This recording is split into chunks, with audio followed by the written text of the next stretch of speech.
concern number two is who's going to help you with all the decisions. And I know can show you some ideas about what's important. Oftentimes I walk into a house and a homeowner says, well, I really want an island in my kitchen. The first thing I look at is how much space is there between cabinets, because if we don't have enough clearance, we really can't put an island in there. So some of the wish list needs to take a look at what's going to be reality. So if you're thinking about using your design genius, we all have it. It just sometimes need a little bit of help with it. There's some ways to do it. Maybe visit some model homes, taking a look at colors and textures and cabinets just to get an idea of what's out there. And then I say dream big. Just think about what you want. It may not happen, it may not fit the budget, but maybe there's a modification of it that can fit with your remodel. So here's some reasons why you might want to remodel. So it's important to look at the space of your home and making it more livable, more functional, maybe increasing the home value by doing some updates to your house. Maybe it's just to make it a little bit easier and just updating some colors. There's a survey that's done on a yearly basis by a company called Hanley Wood. And what they do is evaluate remodelers, and they end up finding out what does it cost and what is the return on investment for certain projects. And so we are under the Dallas section, under the West South Central. So if you were to pull up, say, a kitchen project, you could look at the square footage and different items that were going to be done within that project. It may not be exactly how your kitchen would be or your bathroom or whatever project you're pulling up, but it'll give you an idea of what some actual costs are. And let's just say that this upscale project of a kitchen is $100,000. That doesn't mean that's what you have to put into your house. It's just that this is the evaluation on this project that they're looking at. What professionals do homeowners hire? I find a lot of times that homeowners are wanting to bring in general contractors and get 3 to 5 bids and find out what the lowest price is going to be and how they can find a contractor for them. There's another way of looking at that, though, when you're trying to get some help in figuring out all of the design elements and getting a fixed price rather than just some guesstimates, and that's going with the design build process. Now, in the Dallas area, we're only looking at under 20% of homeowners will do that, but it's a way to get your project for the cost that you want and for the colors and the products that you want. Not all jobs need design help. If you're replacing a roof or you're replacing a fence, you don't really need design help. If you need help with wood flooring, you might have a certain price in mind and don't need design help. So those are things that don't really fall into that category unless you decide you want it. What you might need help with design build is when you need help with maybe figuring out a layout in a kitchen and you want to change some things around. Maybe you think you can put your cabinets in the same location, but if you're gutting your kitchen, a designer might help you find something that's more usable for you and give you more space. Maybe changing some structural walls, or an electrician or a plumber. Say you want to drop a gas line in your kitchen and you might need the plumber to come over and evaluate that.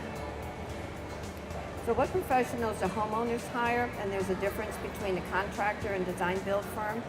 So with a contractor, there's many reputable contractors, and they're going to probably come in and tell you, I can do this work for this price, and you go pick out your products, or here's an allowance that you can work with for your project. And then the more legwork is up to you to figure out all the designs and the colors and coordinating everything. A lot of times you're working without a budget, and there can be some higher costs at the end because they may have allowances that will or will not work for you. And when people hire professionals with a design build firm, they're expecting that the entire project is going to be taken care of for them, from the designing to picking out the products to making sure the costs are going to fit in with that budget, and they've had all the trades figure out what the project is. And then they're going to manage and build a project for you. So the question is do all contractors help with design? Should you expect that once you invite them over to your home and ask them to give you a price? They usually don't. Most of them don't have that experience, or they're expecting you to go hire an interior designer to help you with the products that you want. So if you go with design build, you're going to end up getting more of that help. So homeowners are looking for the good reviews and recommendations, personalities that they can work with, some of the things that we had talked about a little earlier. The reasons for a design build is to keep all accountability under one roof. So you don't have a designer, say, come in and pick out products, or you're shopping at all the different stores not knowing what they're going to cost, and then you hire a contractor who comes in and starts pricing them differently for you.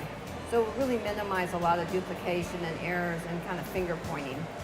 There's no guesstimates, it's all fixed pricing. The design build firm will also work directly with the trade professionals. They'll provide that fixed pricing, they coordinate the product schedule, and they're going to manage the project for you. Here's a before story about Jackie. She just bought a condo, and it was an older house in Bedford, and she wanted to update the entire house. So I asked her what she wanted. She gave me a long list, and then I asked her what her budget was, and she said $20,000. Well, before I even saw it, I knew that her budget was unrealistic, but it's kind of common for that to happen. And I said to her, how did you come up with $20,000? She said, well, that's what I wanted to spend, and that's what I want to do. In this situation, we ended up changing that tub in the master bathroom and the shower, and we made a walk-in shower, and we ended up converting that shower into a closet. So she had granite countertops, backsplash, sink and faucet, flooring, paint. We made a built-in pantry for her. So she ended up having a whole lot more in her project than what she thought she was going to do. But after we made a list and she prioritized, her budget was okay, that she could put the $40,000 in, she just didn't want to do it. So the question is do all contractors help with design? They usually don't. Most of them don't have that experience, or they're expecting you to go hire an interior designer to help you with the products that you want. So if you go with design build, you're going to end up getting more of that help. So homeowners are looking for the good reviews and recommendations, personalities that they can work with.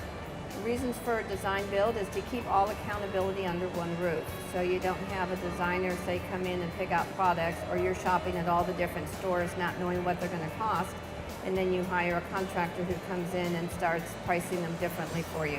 So it will really minimize a lot of duplication and errors and kind of finger pointing. There's no guesstimates, it's all fixed pricing. The design build firm will also work directly with the trade professionals. They'll provide that fixed pricing, they coordinate the product schedule, and they're going to manage the project for you. Here's an example of a timeline, and you can see that there's some months probably involved when you're looking at a large project, but at an initial meeting you may schedule several other meetings that will take place afterwards, such as appointments with specific designers or product showrooms. You may end up getting a proposal for a small job because it may just need a facelift, and then you can skip some of these stages. But you're going to go from initial meetings to a proposal meeting to maybe several proposal meetings. Then you're going to end up preparing for the remodel with permits, ordering materials and that. And then the construction process is which will take you into the tear out and the upbuilding, bringing in the electrician and the plumber, the inspectors. And then as you're going through the process, the finishing touches will be maybe some little warranty items or punch list items and small items. So it's kind of a long process in many of the bigger jobs.